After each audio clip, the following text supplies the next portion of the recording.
محترم سامعین اور سامعات، رسول اللہ صلی اللہ علیہ وسلم فرماتے ہیں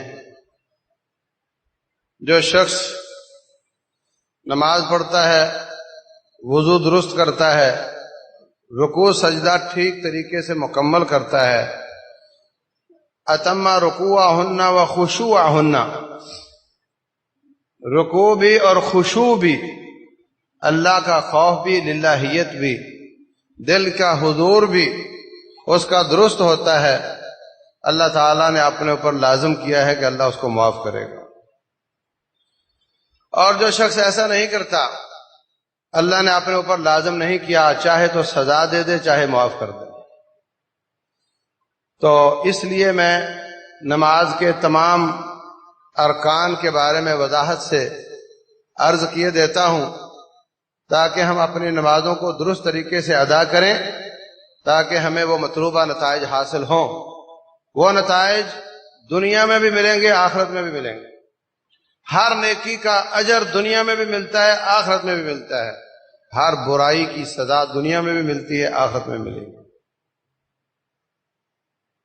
تو ہم نے رکوع کی بات کی تھی، پھر انسان سجدے میں چلا جاتا ہے،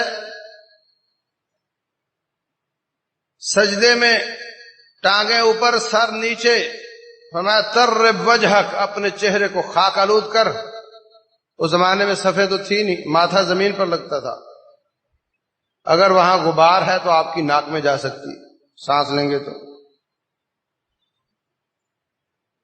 پتھر ماتھے کو چبھتے ہیں، باریک باریک پتھر ماتھے کے نیچے آ جائیں بڑی تکلیف ہوتی ہے، گھٹنے کے نیچے آ جائیں بڑی تکلیف ہوتی ہے۔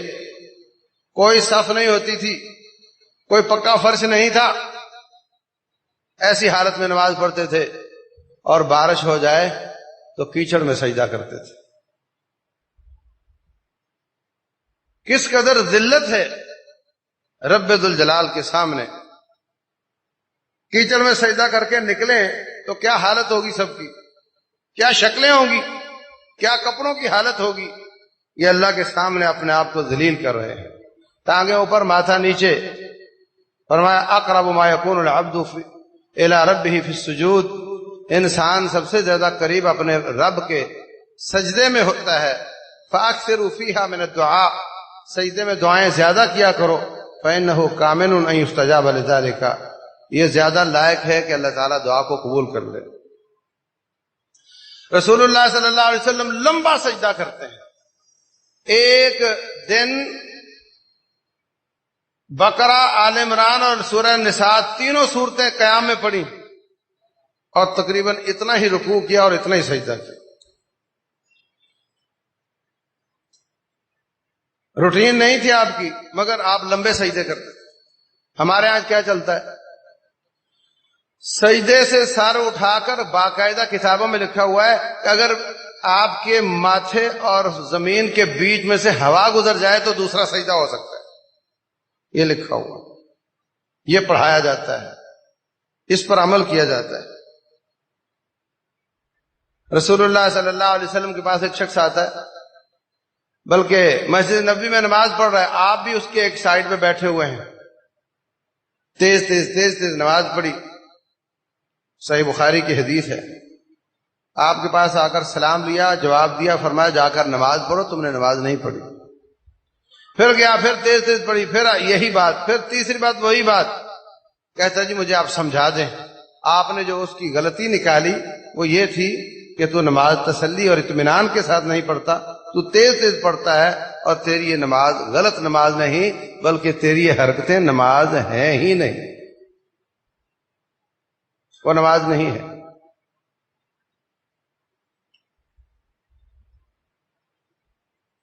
میں نے آپ کو بتایا تھا سعید بن مسیب رحمہ اللہ، ایک آدمی کو نماز میں حرکتیں کرتے دیکھا، فرمانے لگے اگر اس کا دل رب سے ڈرتا ہوتا تو اس کے اعضاء بھی رب سے ڈرتے ہوتے۔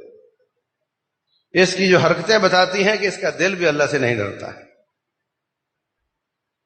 تو اتم رکوعہن و خشوعہن، جو نماز کے رکوع اور خشوع کو پورا کرتا ہے، دل بھی ڈرتا ہے، اعضاء بھی ڈرتے ہیں، اس کی نماز نماز ہے۔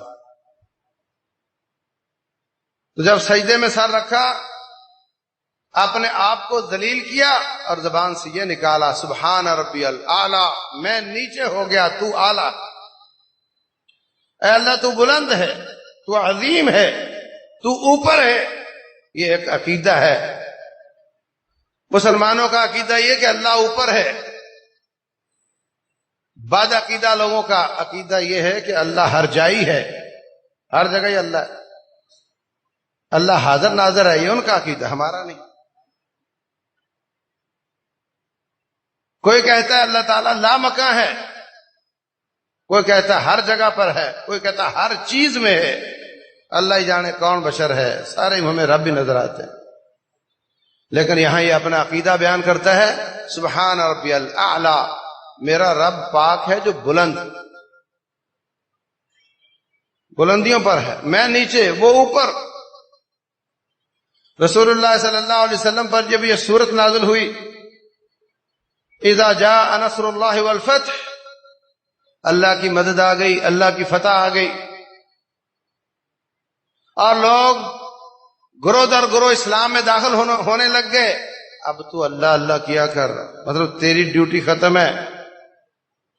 فسبح بحمد ربک، اپنے رب کی تسبیح بیان کیا کر، واستغفرہ، رب سے معافی مانگا کر، انہ کان توابا۔ جب یہ سورت نازل ہوئی ابوبکر صدیق رونے لگے رضی اللہ عنہ۔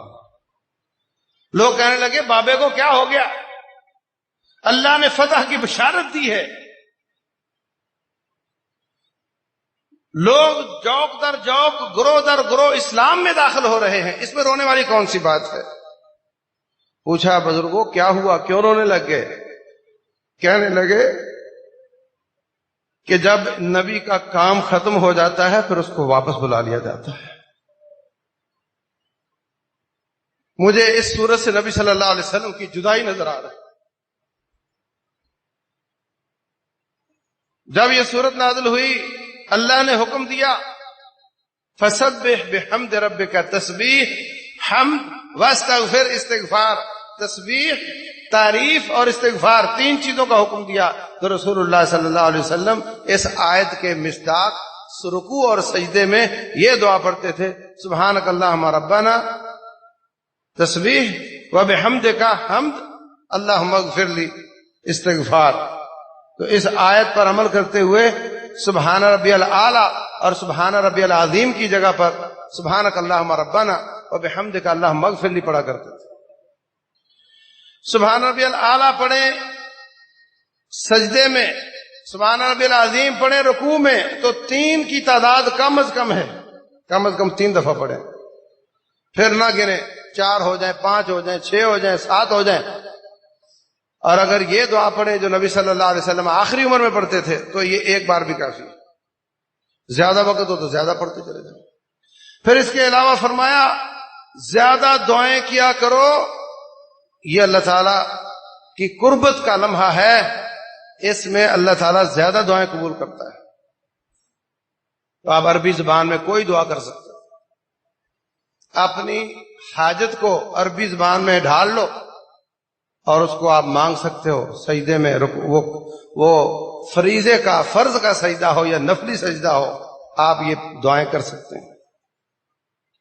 پھر اٹھ کر بیٹھے، پورا مکمل سیدھا ہو کر بیٹھے، راستے سے واپس نہ چلا جائے۔ رب اغفر لی، رب اغفر لی، لا تعداد، یہ دونوں سجدوں کے بیچ میں پڑھنا مسنون ہے۔ پھر سجدے میں گر جائے، اکیلا ہو تو دونوں بازوؤں کو کھول لے، ہاتھ قبلہ رخ کرے، پاؤں کی انگلیاں بھی قبلہ رخ کرے،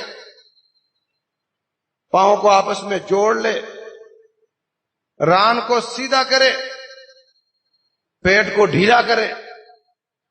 وہی بات جو میں نے رکوع میں عرض کی تھی کہ مہروں کے بیچ میں فاصلہ بڑھے گا تو جتنے نرو اعضائے رئیسہ کے نکل رہے ہیں ان سب کو ریلیف ملے گا، ان کو خوراک پہنچے گی، اس سے آپ کو، آپ کے تمام جسم کو ایک نشاط ملے گی، ایک ٹیوننگ ہو جائے گی آپ کی۔